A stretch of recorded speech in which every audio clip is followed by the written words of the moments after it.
اقرأ يا ابني شكتب وبكر قبل ما يرحل.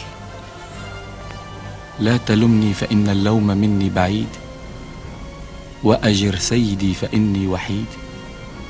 من أراد الكتاب هذا خطابي، فاقرأوا واعلموا بأني شهيد.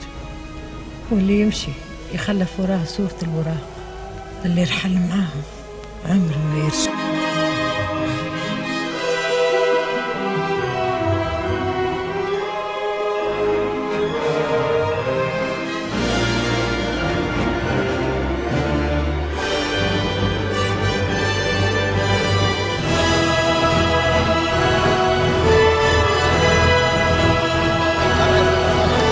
بدأ بذكر العطر.